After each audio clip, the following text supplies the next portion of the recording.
So every video game that gets released these days is broken. So don't buy them. Good night, everybody. No, but in all seriousness, the last few weeks of game releases have had a string of controversies around them. We had Jedi Survivor, which released in a very poor state. And then we also got Redfall, which, I mean, I could make a separate thing on that. But yeah, that didn't deliver, that people were not happy. The two of these are just the latest examples in why you shouldn't pre-order video games. And speaking of pre-ordering things, why don't you pre-order my next video by liking and subscribing on this one? Really helps me out and lets me know that I'm kind of doing an okay job sometimes.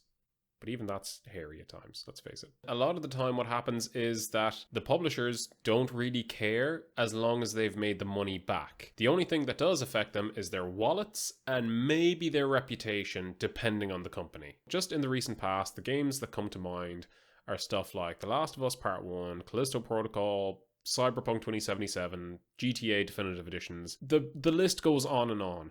But all of these games launched with just dreadful PC performance and really just took a hit in terms of reviews on when they released. And on the one hand, I can see why PC ports would take a hit because realistically, a lot of the market is PS5 and Xbox and Nintendo, depending on what the release is. PC gaming is a much smaller subset of players. Hang on a second, I need to sneeze. I can feel it building. There we go. Oh, that hurt my back. But on the other end of that, it does create so much bad press when you get a really bad PC release. Like, just so many articles and social media posts of people posting screenshots, or like you'll get like a Kotaku article where it's like, the PC performance of this game is the worst thing ever. And then you get these really just like stale apologies that are like, oh, we're so sorry that this game launched in this state. We had no idea, even though, we've been working on this for the last 2 years. It's really just becoming so tired. I feel I've really seen the effect of this poor PC launch with Jedi Survivor. Usually the PC ports show the maximum ceiling of performance and visual fidelity that the game can achieve, and streamers often act as free advertising for these games. And in this case, with Jedi Survivor in particular, I feel I've seen a much greater backlash from streamers talking about how poor the PC port is, and it's really unfortunate to see because that has colored my opinion of the game, and I am absolutely going to wait to buy the game on PC when it is of decent quality. And even on console, I've heard it's not great either. Usually this culminates with me like 2 years later going, oh yeah, that game is on sale. Have they patched that yet? And then I'm like, oh, okay, they've patched it, good. And as well as this, PC is the platform that usually these games will live the longest on, thanks to modders and games preservation advocates. And it really is such a shame in cases like, say, The Last of Us Part 1. I personally would have paid full price for The Last of Us Part 1 on PC because it would have been in my Steam library forever, and I would like to show Sony that, I want more good PC ports of PlayStation IPs because I think those IPs are very good and those games are of a quality product.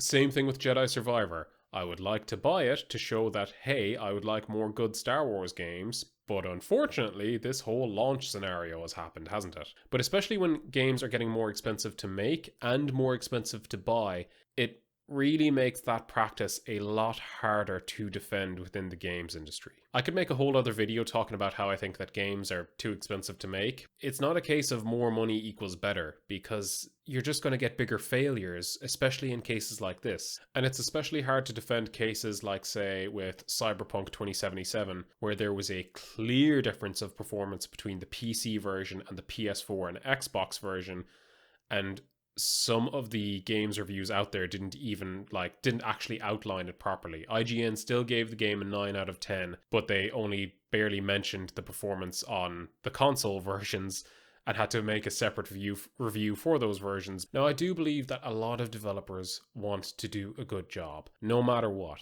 At the end of the day, these are people working on their own artistic vision to get a product that they want people to play and want people to experience. I think in 99% of cases, that's usually what happens with these bigger games. But then with larger publishers such as EA or Ubisoft or Activision, they're only interested in actually selling the units to make up profits and setting those deadlines that are going to affect how much work the developers can actually put into the games. This trend of getting poor PC ports or poor console ports or showing off gameplay that doesn't actually represent the final product or getting a game that's just not very good compared to what you were expecting, something like with Redfall. All of these practices and these little tricks, they're not going to go away. If anything, they're going to multiply because these publishers just want to make up the money at the end of the day for this product. And the best way to combat all of this is to actively be aware of these companies and to vote with your wallet by not giving them your money until you know that they have delivered a quality product. In the case of Jedi Survivor, you want to make sure that it is patched and runs at a decent frame rate. With Redfall, you want to make sure the game is actually good and enjoyable, which I don't know if that'll ever happen, but you want to make sure that you are getting your bang for your buck instead of, paying out $70 or euros and then just ending up with less money in your wallet and being disappointed. But yeah, just don't pre-order games, please.